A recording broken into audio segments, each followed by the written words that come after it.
전 펜싱 국가대표 남현희 씨와 결혼 발표를 한 전청조 씨의 여러 사기 행각들이 드러나면서 큰 화제가 되고 있습니다.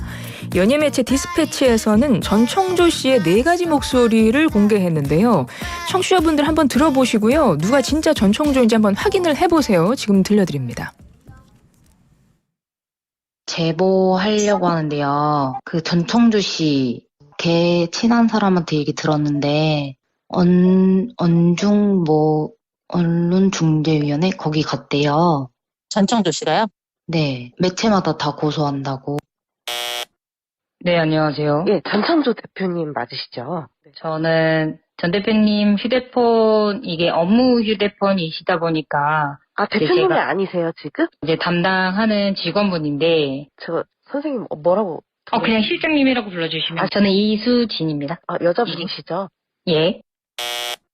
일부러 연락을 안 하는 거예요. 이랑 저랑 사고 쳤고, 그래서 애가 생겼어요. 결혼해서 같이 함께 살아가려고 하면 집도 있어야 되고, 아이를 키울 만한 서로의 능력이 충분히 있어야겠죠. 이거는 뭐 현이랑 저희 엄마랑 가족들만 아는 거라 그냥 막연하게 쉽게 얘기할 수 있는 부분이 아니에요. 모두 디스패치가 공개한 음성 메시지였고요. 차례로 제보자, 실장, 여자친구, 또 진짜 전청조의 목소리였습니다. 그러니까 전청조 씨 변호는 하나였는데요. 이렇게 통화할 때마다 상대에게 밝히는 본인의 정체는 매번 달랐던 거죠. 전청조 씨의 정체는 무엇일지, 과거 사기 범죄 이력부터 성별 진위, 추가 사기 의혹까지 드러나면서 논란이 되고 있습니다.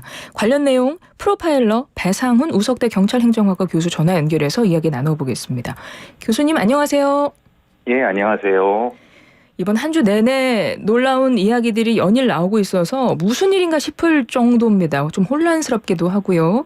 일단 상황이 어떻게 시작해서 흘러가고 있는 건지 먼저 정리를 좀 해주시겠어요? 예, 남인 씨와 전청조 씨의 월간지 인터뷰가 10월 23일 날 불거지게 된 거고요. 남인 씨가 15세 연하에 재벌 3세와 결혼한다. 이런 식의 발표가 된 후에 인터넷 커뮤니티라든가 사이버 공간에서 그 전청조 씨에 대한 여러 의혹들이 제기가 되기 시작했습니다. 그 다음 날 이제 그 두 분이 이제 근거 없는 비난과 악플에 대응하겠다라고 하고, 그럼에도 불구하고 이제 그 다음 10월 25일 날 여러 매체, 특히 이제 특정 매체에서 전청조 씨의 이전의 사기 전과 판결문을 보도하게 되고 26일 날 전청조 씨가 남현희 씨 스토킹 혐의로 체포된 후 서로 결별했다. 남현희 씨의 입장이 나온 그 상황에서 지금은 전청조 씨에 대한 다양한 피해자가 나타나고 있는 상황입니다. 네, 지금 정리해 주셨듯이 그런 흐름으로 지금 전개가 이어졌고, 조금 전에 전청조 씨의 음성 4가지 전해드렸었어요. 그러니까 처음에 발표 나고 나서 이제 의혹이 계속 나오면서 이런 음성까지 이제 나오게 된 거거든요. 조금 전에 음성 들으셨죠? 한 사람이잖아요. 누가 봐도, 누가 들어도 한 사람인데 예. 그렇게 허술한데 속을 수 있느냐라고 많은 분들이 이제 물어보시면은, 네. 사기꾼들은 수법이 허술해서 속는 게 아닙니다. 사기꾼들의 일종의 아우라 효과라고 하죠. 그게 뭔가요? 주변 환경 효과. 예를 들면 벤틀리를 가지고 선물을 한다든가, 아주 멋있고 예쁘게 치장해서 접근한다든가, 매우 예의 바른 특별한 어떤 분위기를 연출하든가, 그런 분위기에 속는 거지 목소리라 이런 것하고는 좀 구분이 됩니다. 그러니까 여러 가지 제기되는 의혹을 보면서 진짜 궁금합니다. 말씀하셨듯이 조금 전에 음성 제가 들어도 다 똑같았거든요. 그렇죠. 예. 전청조는 어떤 사람인가? 일단 확인된 사실 중에 하나는 사기 전과가 있다는 겁니다. 이거는 판결문이 있다고 하니까요. 그렇죠. 그러니까 사기꾼인 거잖아요. 2번. 예. 아, 2번입니까? 예, 2번입니다. 그 판결이 2번 나왔습니다. 하나는 2년 3개월, 그 다음에 6개월. 그렇습니다. 나온 거죠. 예. 근데 알려지는 내용들을 보면 좀 이해할 수 없는 것들이 많아서 하나씩 여쭤보면서 좀 풀어나가 보겠습니다. 우선 성별 문제입니다. 원래 여자였던 거 맞는데 지금 남자인 건가요? 어떻게 성전환 수술을 지금 한 겁니까? 그런 이야기도 나오던데. 시기적으로 그게 불가능합니다. 왜냐하면은 아까 제가 말씀드리는 것처럼 이 사람이 실형을 받고 교도소에서 올해 초에 나왔다고 합니다. 예. 그런데 2019년도쯤에는 수술을 안 했었죠. 근데 그게 왜 무슨 말이냐면 여자 교도소에 들어갔다는 거예요. 그러니까 교도소 들어갈 때 당연히 신체 검사를 합니다. 네, 네. 그건 뭐 당연한 거니까. 그러니까 올해 초까지는 여자 교도소를 출소를 했기 때문에 만약에 올해 초에 성전환 수술을 물리적으로 했다고 하면은 그런데 지금 한 6, 7개월밖에 안 지났어요. 7, 8개월밖에 안 지났지 않습니까? 네. 그런데 그 과정에 성관계가 가능하다. 그건 불가능한 거죠. 그럼 교수님은 성전환 수술도 안 했을 거다 이렇게 보시는 예, 거네요. 그건 당연히 안 했을 거고요. 예. 그러니까 했다고 계속 이전부터 거짓말을 하면서 사기를 치고 다닌다는 게 판결문에 나와 있습니다. 자기가 성별을 바꿔서 어떨 때는 남자 어떨 때 계속 이렇게 했다고 하는 거고 그것의 일환으로서 뭐 성전환 수술을 해서 남인 씨를 속이기 위한 하나의 수단으로서 그 얘기를 한 것 같습니다. 근데 이게 수술이 사실이고 그렇게 좀 믿을 수밖에 없었던 게 뭐냐면 남현희 씨와 결혼 전제를 동거를 하고 있었습니다. 예. 그렇잖아요. 함께 이제 같이 살았다고 하니까. 그리고 그렇죠. 심지어 남현희 씨는 본인이 임신했다고 믿었어요. 그렇게 믿었잖아요. 보도 나오는 거 보면. 그러니까 이 부분이 가장 그런데- 이해가 안 되는 거죠. 그러니까 말하자면 남현 씨한테 임신 테스트 2줄 나온 걸 보여줬다고 해요. 네. 생각해보시면 이상하잖아요. 왜냐하면 임신 테스트기라는 건 본인의 소변을 본인이 묻혀서 하는 건데 그거를 왜 전청조 씨가 보여주냐. 그러니까 상황이 이상하지 않습니까? 네. 그럼 네. 그 소변은 누구 거냐 이 말이에요. 아, 근데 예를 남현희 씨도 출산 경험이 있기 때문에 그렇죠. 거기에 이제 오류가 생기는 겁니다. 그러니까 말하자면은 가스라이팅을 오래 당하거나 심각하게 당한 사람들은요. 네. 성관계를 안 했는데 했다고 주장하는 경우는 저도 여러 번 봤습니다. 혼인빙자 간음 예전에 범죄 있을 때도 그렇고 예. 결혼 사기를 하는 사람들이 그런 형태의 물리적 성관계를 가장한 여러 가지 이 세팅을 해놓고 해서 그거 당하는 사람도 자신이 성관계를 했다고 생각하는 경우도 그건 이제 그쪽에 있는 선수들은 일반적으로 하는 방법들입니다. 그러니까 사기꾼이 사기 수법을 쓰면서 그 피해자를 가스라이팅 시킨다는 말씀이신 거네요. 그렇죠. 그렇습니다. 그러면 그래서 이런 비상식까지 믿게 된다. 예, 남인 씨는 본인이 성관계를 했다고 착각했을 수 있습니다. 아, 교수님 지금 생각하면은 말도 안 된다고 생각하는데요. 네. 남인 씨가 속은 것 자체가 말도 안 되죠. 네네. 근데 근데 그런 얘기를 하게 되냐면 사실 생각해 보시면은 남인 씨는 결혼도 했었고 아이도 있습니다. 예.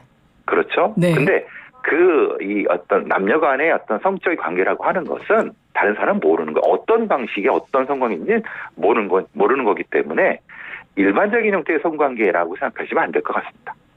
그래서 제가 그런 말씀 드리는 겁니다. 그리고 사기꾼들은 그걸 너무 잘 알기 때문에 그렇게 가스라이팅 하는 겁니다. 그러니까 교수님의 말씀을 들으면서도 아마 이 방송 들으시는 출산과 그러니까 결혼 출산을 경험해본 여성분들이라면 좀 이해가 좀 잘 안 된다 생각을 할 것 같은데요. 그럼 가스라이팅을 전제로 했을 때 전청조 씨가 그럼 언변이 좋아서 가스라이팅을 당하는 것인가라고 생각해봤을 때 조금 전에 아까 음성 들으셨지만 음성 다 똑같잖아요. 그렇죠. 그리고 뭐 자세히 들어보면 저는 듣다가 이게 무슨 말이지? 약간 횡설수설 같은데 이런 생각도 들었거든요. 근데 그 언변에 넘어간다? 이 부분도 아닙니다. 사실은 이해가 안 됩니다. 예. 아닙니다. 우리나라에서 최고의 사기꾼 원탑이 누구냐? 다단계 사기꾼인데요. 네. 매출을 해먹었던 그 사람의 말투가 너무 어눌합니다. 아, 그렇습니까? 그러니까 사기꾼을 우리가 사기꾼과 제비를 착각하시는 거예요. 제비와 사기꾼을 착각하시는 거예요. 말하자면 네. 진짜 사기꾼들은요. 네. 굉장히 사람을 끌어들입니다. 그러니까 말을 잘하는 게 아니라 불쌍하게 보이는 거예요. 아. 보호 본능을 일으키는 거예요. 다른 방식으로 그러니까 단순히 언변이 아니라 예, 예. 다른 방식으로 사람을 꿰이는 어떤 능력이 있는 거네요. 그렇죠. 그게 일이고요. 예. 그 중에 하나가 언변인 겁니다. 그러니까 우리가 착각하는 게 많은 분들이 착각하는 게 그것 때문에 많이 사기꾼한테 속는 게 그런 겁니다. 그러니까 보호 본능이 일어나고 좀 이렇게 가려주고 싶고 이런 느낌을 아우라로 만들어내는 기술이 진짜 사기 기술입니다. 그 전청조는 이전부터 경험치가 쌓여갖고 그렇게 할 수 있고 그 사람이 말하는 것보다 하는 행동을 보세요. 네네. 여러 동영상에서 말보다는 행동입니다. 그렇군요. 그리고 그 당사자의 사전 조사를 많이 했기 때문에 약점을 너무 잘 압니다. 남혜인 씨가 어떤 이성상을 좋아할까요? 이전에 왜 이혼을 했을까요? 그 반대상을 전청조는 연구해서 그걸 보여준 겁니다. 전청조가 그게 사기 수법입니다. 전청조가 주장하는 자신의 배경 있지 않습니까? 뭐 네. 미국 뉴욕 출신에 승마했고 파라다이스 그룹 혼외자 뭐고 뭐 일론 머스크랑 펜신 대결할 거고 이런 것 저희가 들으면 되게 황당한데 이런 네. 것까지 포함해서 본인의 약간 모성 본능을 자극하는 그런 매력도 보여주고 이런 것들이 다 사기 수법이 된다는 말씀이신 거네요. 우리는 황당하게 생각하죠. 네. 남혜인 씨가 황당하게 생각할까요? 남혜인 씨의 그때 상황을 보시면 상당히 힘들었고 누군가 자기 사업을 좀 도와주고 싶어 했고 무엇인가 좀 세상에서 벗어나서 신비주의 어떤 사람의 어떤 이상형 그거를 사전조사로 이런 사기꾼은 너무 잘합니다. 예. 지금 우리가 생각하는 어떻게 그런 거에 속을 수 있냐라고 생각하시지만은 네. 그 사람의 필요함, 갈구, 욕망적 갈구를 정확히 분석하는 자들이 전문 사기꾼들입니다. 그래서 그렇게 당하는 겁니다. 근데 전청조 씨가 뭐 오늘 아침 기사를 보면 실제로 뭐 신용불량자 61만 원밖에 없었는데 자기의 어떤 배경 아까 이제 아우라 효과라고 말씀하셨는데 예. 뭐 벤틀리나 시그니엘 구매 이런 건 그러면 어떻게 한 거예요 실제로? 그거는 렌트해서 네. 빌리고 그것을 명의를 자기 경호원들한테 넘긴 거 아닙니까? 그러니까 자기 돈이 아니에요. 그런 시장들도 다 경호원으로 고용했던 사람들한테 전가시켰기 때문에 그 사람들도 다 피해자죠. 그렇군요.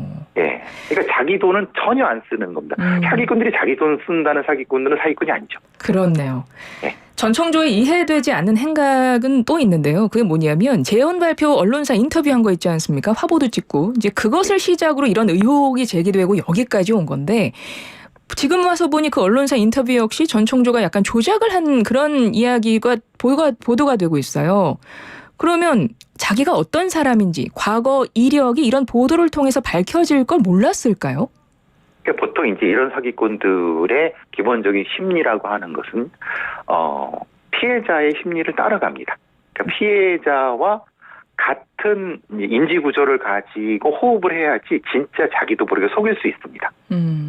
그래서 남혜인 씨의 인지 구조 속으로 들어가게 돼서 남혜인 씨가 뭘 바라는지를 해서 여성지에 이렇게 하는 쪽으로 가야 되겠다고 생각하는데 이 머리 쪽 바깥에서 이렇게 만든다는 것이 있습니다. 이 두 가지 마음이 계속 혼조되는 것이 사기꾼들의 이 심리 상태입니다. 그 상태에서 한쪽이 툭 튀어나간 거죠. 그래서 그러고 또 막으려고 했죠. 여러 가지 세팅을 했죠. 네, 맞습니다. 기자도 이렇게 알바생 고용하고 질문도 통제하고 했는데 그래서 이제 흔히 말하는 터널 비전이라고 해요. 사기꾼들이 잡히는 이유가요. 네. 완벽하게 세팅하는 게 아니라 피해자의 시각으로 세팅하기 때문에 당연히 잡힐 수밖에 없습니다. 그게 사기꾼들이 잡히는 이유고 사기꾼들이 그렇게 하는 이유이기도 합니다. 양면이죠. 근데 이렇게 밝혀지는 것을 감수하고까지 언론사와 인터뷰까지 했단 말이죠. 그러니까 도대체 왜 그랬을까? 그럴 수밖에 없는 상황. 왜냐하면 당연히 남혜인 씨랑 결혼을 하려면 그 정도의 바깥 노출은 감수해야 되지 않겠습니까? 그것도 안 하고 결혼할 수는 없지 않습니까? 그럼 실제 전청조 씨는 남현희 씨와 재혼할 생각은 있었을까요? 아니죠. 그건 아니죠. 지금 가정에 다 이익을 보지 않았습니까? 남현희 씨 주변에 있는 사람들한테 수천만 원, 수억씩 지금 다 피해자가 계속 나타나고 있지 않습니까? 예. 뭐 지금 최소한 몇십억 정도의 피해자가 나타나고 있는 건데. 그러니까 이 상태에서 일정 상태 때 바로 외국으로 도망가 버리거나 그럴 가능성이 높았다고 봅니다. 근데 그 시기를 놓친 거죠. 그렇군요. 예. 한 12월 결혼 직전에 자신에 대해서 밝히겠다 초창기에 또 시한도 얘기를 했던 걸 보면 지금 교수님 말씀대로 사기칠 기간을 그저 보고 그 이후에 남현희 씨 이용해서 돈 모으고 나서 사라질 생각. 지금 그렇죠. 한 11월 초쯤으로 아마 디데이를 잡았을 수 있습니다. 가장 최고로 돈을 뜯어낼 수 있는 시기가 보통은 한 달 전 정도라고 얘기를 하죠. 교수님과 말씀을 나눠보니까 지금 전청조 씨 이번 사건 역시 좀 사기로 더 강하게 의심이 되는데요. 그리고 아까 피해자들이 왜 속을 수밖에 없었는지도 이유를 설명해 주셨습니다.